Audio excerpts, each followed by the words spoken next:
তোমাদের বাড়ির ছোট্ট সোনাটা কি আমার পাপানের মতন গাড়ি অথবা পুতুল ভালোবাসে? তাহলে এই জায়গাটিতে তোমাদের ছোট্ট সোনাটাকে অবশ্যই নিয়ে যেতে হবে। কোথায় আর কিভাবে যাবে ভাবছো? সমস্তটাই ভিডিওতে বলবো। তার জন্য পুরো ভিডিওটা অবশ্যই দেখো।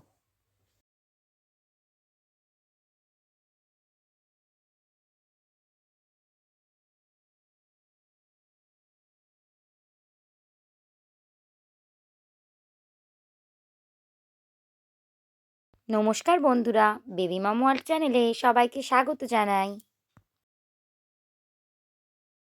চলে এলাম কলকাতার নেহেরু মিউজিয়ামে।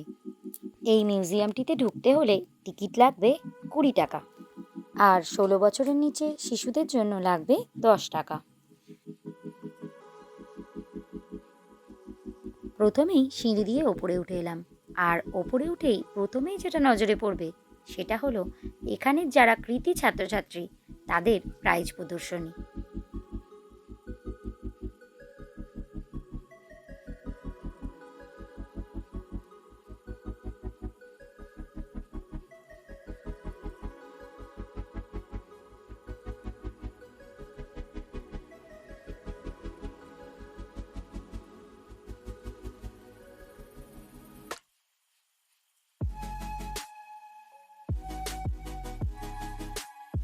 এর বাঁদিকে আছে হরেক রকম পুতুল দিয়ে সাজানো একটি ঘর।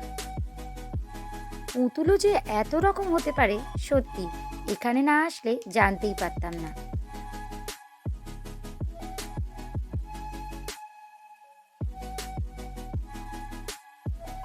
96টা দেশের 1000টারও বেশি পুতুল এখানে আছে।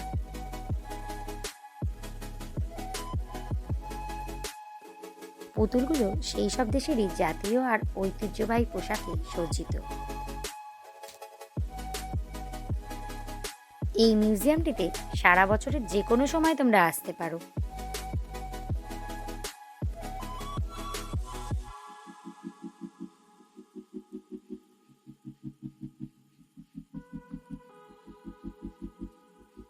এবারে বলে দিই এই মিউজিয়ামটিতে তোমরা কিভাবে আসবে। শিয়ালদা, হাওড়া অথবা ধর্মতলা থেকে যে কোনো বাস ধরে এক্সাইড মোড় চলে আসো। হলদিরামের উল্টো দিকেই এই চিলড্রেন্স মিউজিয়ামটি। মেট্রো করে আসলে রবীন্দ্র সদন মেট্রো স্টেশনে নামতে হবে, আর 1 নম্বর গেট দিয়ে চৌরঙ্গির দিকে হাঁটলেই এই মিউজিয়ামটি পড়বে।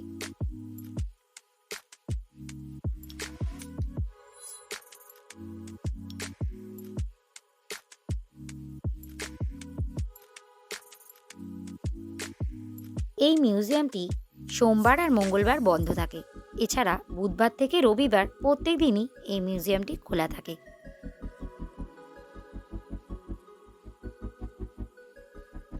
সকাল 11টা থেকে সন্ধ্যে 7টা অবধি এই মিউজিয়ামটি খোলা থাকে। মিউজিয়ামটি শিশু এবং প্রাপ্তবয়স্ক উভয়দের জন্যই শিক্ষামূলক এবং বিনোদনমূলক প্রদর্শনী সরবরাহ করে।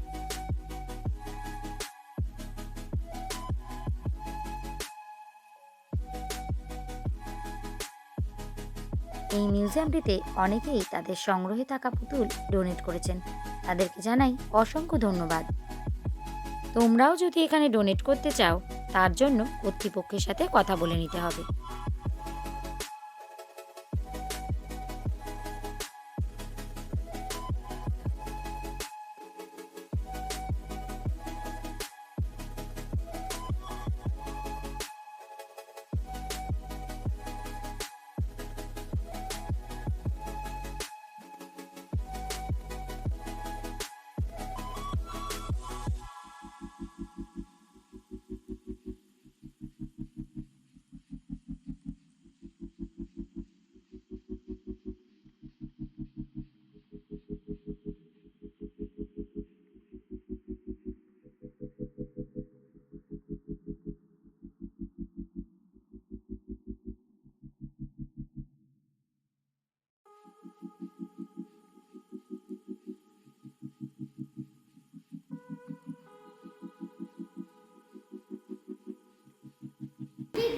এ পাপান, কার্তিক ঠাকুর না, এটা অন্ধ্রপ্রদেশের।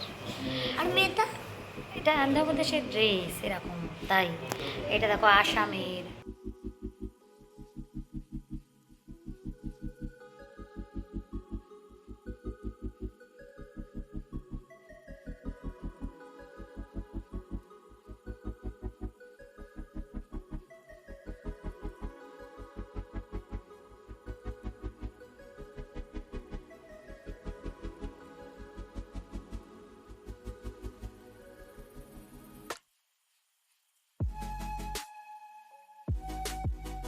তোমরা অতি অবশ্যই এই মিউজিয়ামটিতে একবার হলেও এসো আর দেখে যেও কত হরেক রকম পুতুল এখানে সাজানো রয়েছে।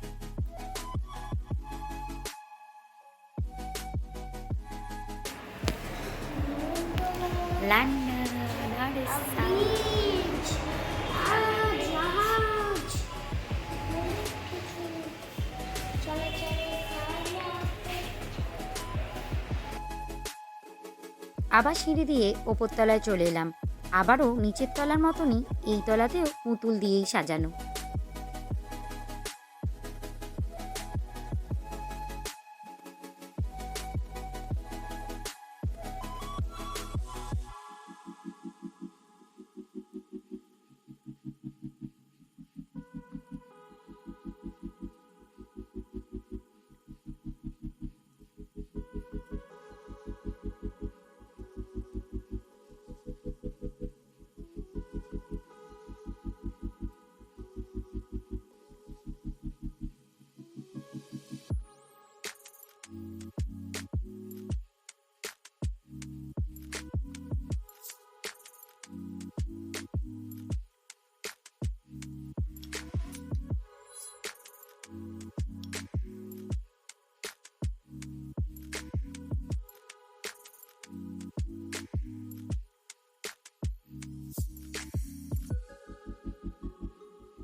এই তলায় প্রথমেই যেটা চোখে পড়বে সেটা হলো এই গাড়ি দিয়ে সাজানো এই শোকেসটা, যেটা পাপানের খুব বেশি পছন্দ হয়েছিল।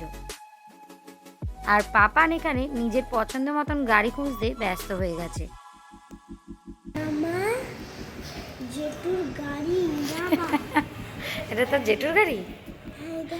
यामा और इधर कार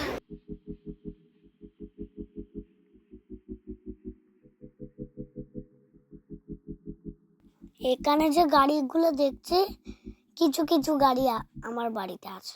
তাই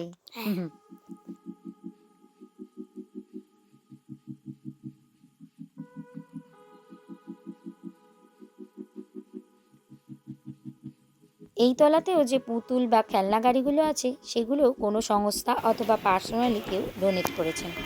শোনো না, এদিকে তাকাও, আমার দিকে তাকাও। তোমার তো অনেক গাড়ি আছে, এখানে কিছু গাড়ি ডোনেট করবে? না কেন কেন? আমি এখন ওগুলো নিয়ে খেলি তো, বড় হয়ে আমি ওগুলোকে ডোনেট করব। আচ্ছা ঠিক আছে, তুমি যে বলেছো এতেই হবে। এবার চলে এলাম এই তলার মূল আকর্ষণ, যেটা সেই ঘরটিতে। মহাভারতের গল্প দিয়ে সাজানো এই ঘরটি।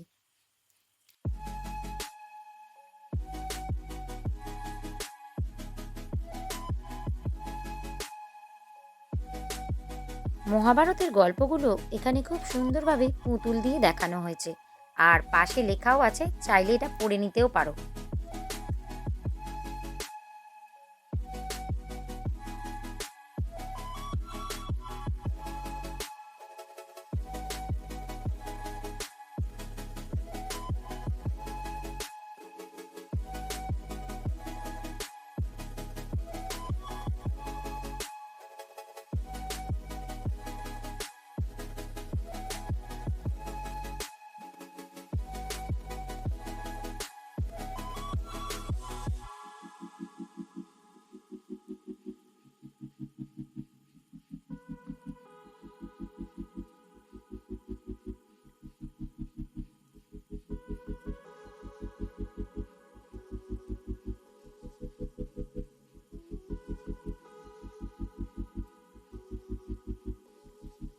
এবার চলে এলাম এর ওপরের তলায়।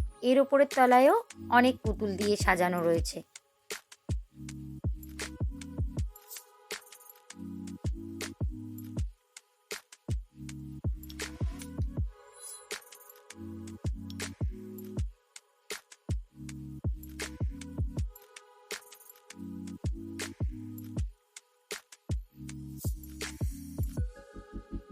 আর এই তলার মূল আকর্ষণ হলো রামায়ণের গল্প দিয়ে সাজানো ঘরটি, আর সাথে গণেশ গ্যালারিও আছে।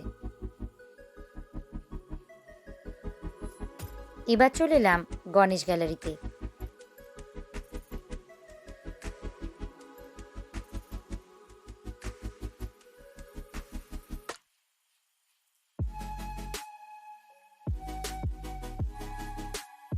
সিদ্ধিদাতা গণেশের অনেক রকম রূপ আমরা এই গ্যালারিটিতে দর্শন করলাম।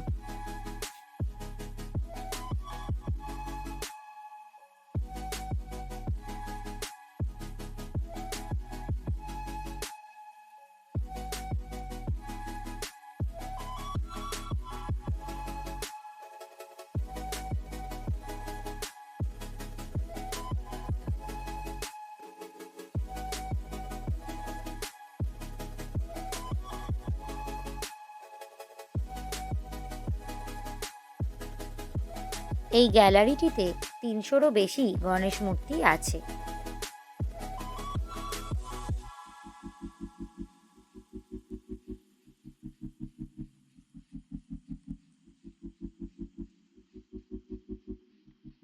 এবারে চলে এলাম রামায়ণের গল্প দিয়ে সাজানো ঘরটিতে। এখানেও নিচের তলার মতনই পুতুল দিয়েই সাজানো হয়েছে, আর প্রত্যেকটি গল্পকে খুব সুন্দর করেই পুতুল দিয়ে তুলে ধরা হয়েছে।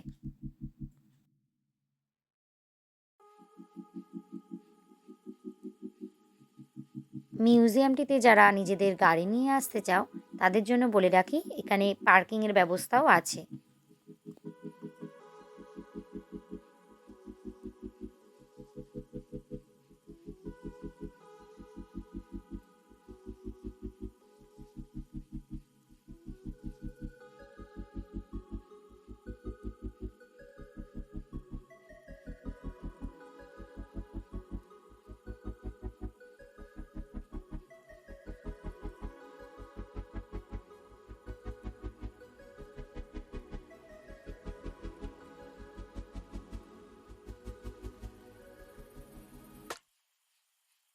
এই রামায়ণ ও মহাভারতের মহাকাব্য গ্যালারি দুটো এত সুন্দর করে সাজানো হয়েছে যে সত্যি বলার ভাষা রাখে না।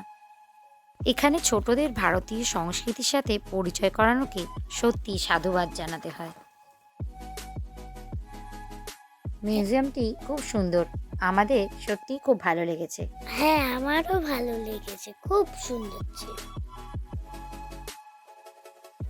এই মিউজিয়ামটিতে অনেক কিছু শেখানোও হয়ে থাকে। তোমরা যারা আগ্রহী তারা যোগাযোগ করতে পারো।